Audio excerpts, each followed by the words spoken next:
And now we will hear Mr. President's speech. Thank you very much, everybody. I have a very good friend on my left. He said, "Do you mind if I invite just a few guests? And you mind shaking hands with them just before dinner?" I said, "Sure." I didn't know you could have 400 people. Nah, it's an honor to know so many of you, so many great people. I want to thank His Highness Sheikh Tamim and First Lady. Thank you very much. Really a great honor. For the beautiful, welcoming, and this is a home. This is a serious home, I will tell you that. There's nothing like it. So it's just a perfect evening. I got to meet so many people that I didn't know. I got to say hello to so many people that I did know. And it's a true privilege to visit your country, special country, and gather as friends. It's a majestic palace indeed, which must be among the most elegant anywhere in the world. I don't think I've seen anything like it. But I saw them all. I want to recognize the Prime Minister who's done a fantastic job, His Excellency Sheikh Mohammed, whom I was honored to host at the White House for dinner last month.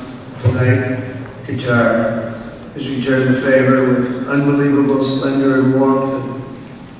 I'm honored to be the first American president ever to officially visit your great country. It's a great honor for me, especially since I've known the incredible gentleman on my left for a long time, a lot longer than I've been in politics. I knew him then, and I said, this guy's going to make it someday. And I guess I was right, but I've known him a long time. He's been my friend for a long time, and it's a real honor. I didn't know that I was going to be president, and I didn't know how successful he'd be, and what he's done with this incredible piece of land, this beautiful piece of land, what he's done is incredible, unthinkable. So we were both in a much different position long ago, and it's been a lot of fun for me to see him rise. I also thank the many other Qatari government leaders who have joined us, and let me say to my Chief of Staff, a very, very special person. She is considered the most powerful woman on earth. If you know her, you would know that anyway. The most powerful woman, but she's really one of the greatest people you'll ever meet. Susie Wells, I want to say happy birthday to you, Susie. Happy birthday.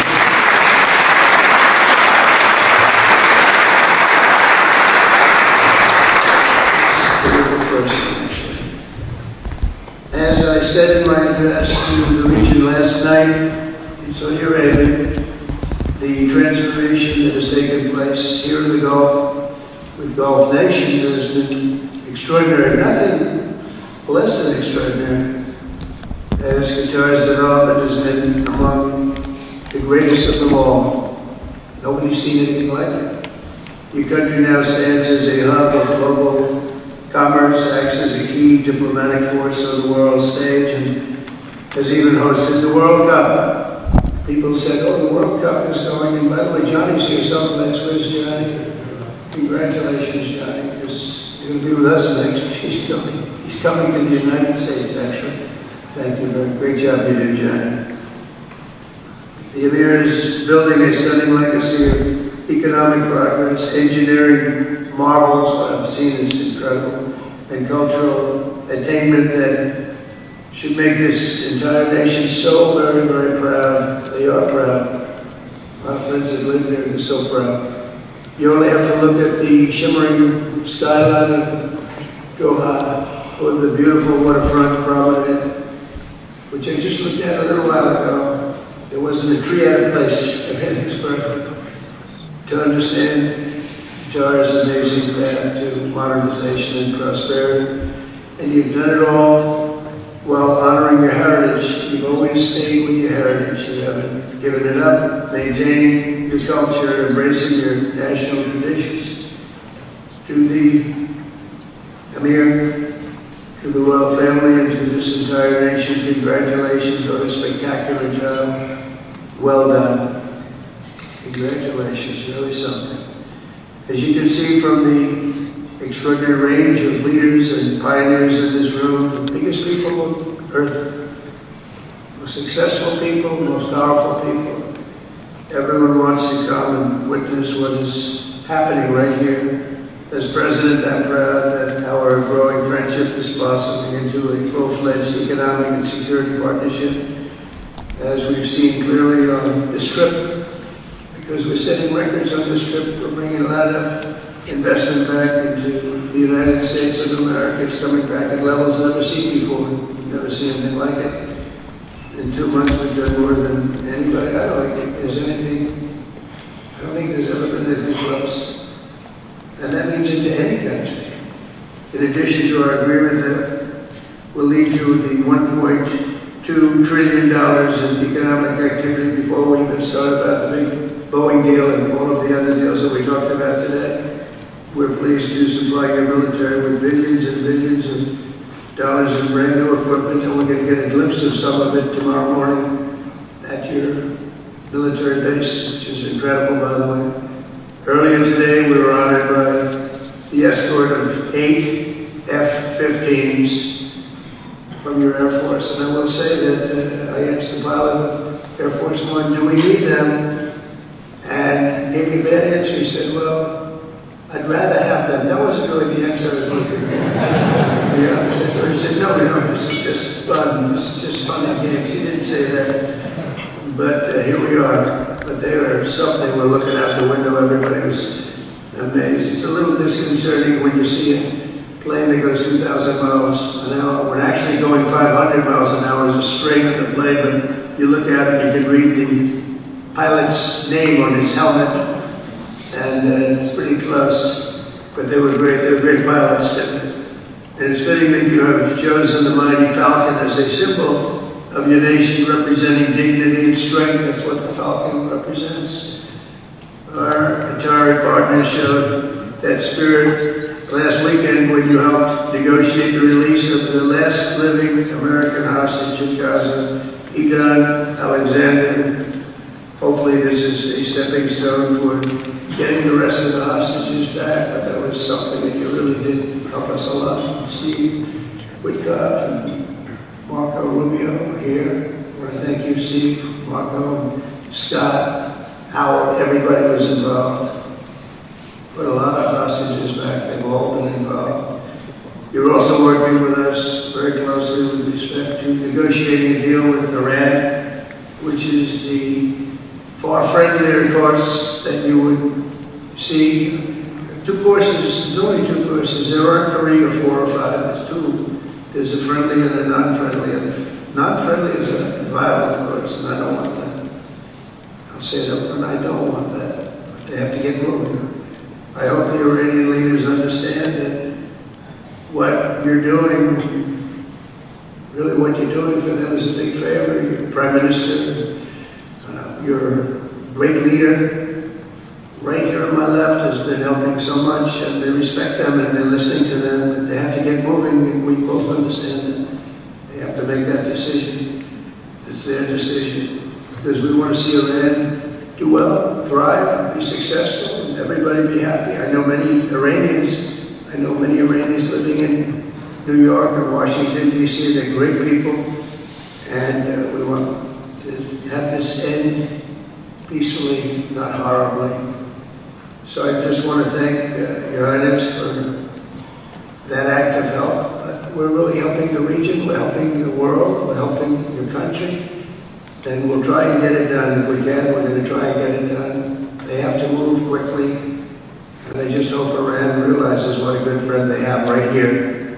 And in a certain sense, I guess I'm a good friend, because a lot of people would rather have me take a much more harsh road, but I know that if we can avoid that road, that would be a great thing. And I'd like to do that. This is an exciting time in America, as you know. It's really exciting. As you're hearing and seeing after years of recruiting shortfalls into the military enlistment, has now reached the highest point in probably history, but definitely 30 years, including for police and firefighters. But our military, we have the highest recruitment we've ever had. And just about a year ago, you read headlines that people weren't joining the military. We had a lot of empty spaces that we had to fill, and we weren't able to fill them. And it's it's a pretty great thing when just in a short period of time, just a little short period of time, we went from not having people wanting to serve in our military, Army, Air Force. Just like the Army and the Air Force in particular, I don't know what was going on.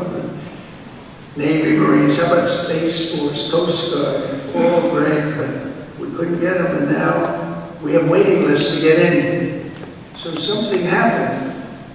And I'll tell you what happened. It was called November 5th, where I won on behalf of everyone. I won on behalf of the people with common sense, the people that want to have a great country, the people with strength and intelligence. I won all 7 swing states, the popular vote by millions and millions of votes, the electoral college 312 to 226. Remember they were saying, well, he might get to 270. Well, we got to 270, but we got to 312 actually. We had a great day and a great evening, but very importantly, we were the counties throughout the United States, 2,660 to 451. That's why when you see the maps, they're all bright red, red meaning Republican. So that was really something. There's a spirit going on in our country that we haven't seen in many, many years. But from that moment on, our country has taken in commitments. We think it's probably, Scott is here, and Howard's here, Commerce. Secretary of Treasury, Scott has been great, Howard's been great, but I think these numbers are maybe making them look better than they're supposed to be looking. Where are they? Howard, where are you in this? Howard, stand up, Howard. Now, where's Scott? Boy, you're not too far away. He's become a big star. You know, every time he goes on television, everything goes up. And sometimes they say it more forcefully, but he shouldn't do what I'm telling him. Because every time he goes, he's really considered one of the great gurus, one of the great geniuses in markets and understanding markets. And he does understand the market. And he also understands that we took on a terrible situation that was left to us by a prior administration. And within a short period of time, I think we're in great shape. I think we're one of the most, maybe the most talked about. We are the most talked about country anywhere in the world. We're really, and this is in a short period of time. This is during really 100 days, a little more than 3 months. And let's say the first month doesn't count because for the first months I wanted to fix up the Oval Office, make it look really nice. So just in a couple of short months, we've taken in numbers that nobody ever thought possible. I don't think there's ever been anything like it in any country. And certainly there hasn't been in ours. So we'll be well over $10 trillion. And I want to thank Your Highness for helping with that number. It's a big contribution. But you know you can count on us, and you know that it's going to be a great investment for you. It's been a great investment over the years. So tonight, let us give thanks for the blessings of this friendship. We have a great friendship, our country and your country, added to by our friendship. And in keeping with the title of your national anthem, I want to wish peace to the Emir and to all Qataris. Working together, we can help the entire region unlock its potential. You have unbelievable potential here. Such great, such rich land, such beautiful, magnificent. It's just a magnificent place. And you're unlocking its potential. You have a truly great leader and royal family. You have a great leader. Because you can have great land, you can have great wealth, you can have oil all over the place, you can have the oil and gas like nobody has. If you don't have a good leader, it doesn't mean a thing, and you see it all the time. There are a lot of places with oil. There are a lot of places with everything that you're supposed to have for success, and they're not successful. But you're successful because of a man that's sitting on my lap. It's a special man. So I just want to say it's an honor to be with you tonight. And I look forward to coming back and watching some more buildings go up and everything else that you're doing. You're at a level that few people can even think about. And I hope you can help me with the Iran situation, because it's a perilous situation and we want to do the right thing. We want to do something that's going to save maybe millions of lives. Because things like that get started and they get out of control. I've seen it over and over again. They go to war and things get out of control. And we're not going to let that happen. So I want to thank you and the Prime Minister and everybody else for the help you've given us. And in turn, we'll do things for you that I think you'll be very, very happy about. And that's more important than anything else, leading a great and safe and prosperous life in a fantastic country. Thank you very much, everybody. I appreciate it. Thank you. And now, please rise for the national anthem.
Mr. President, Your Highness, Your Highness,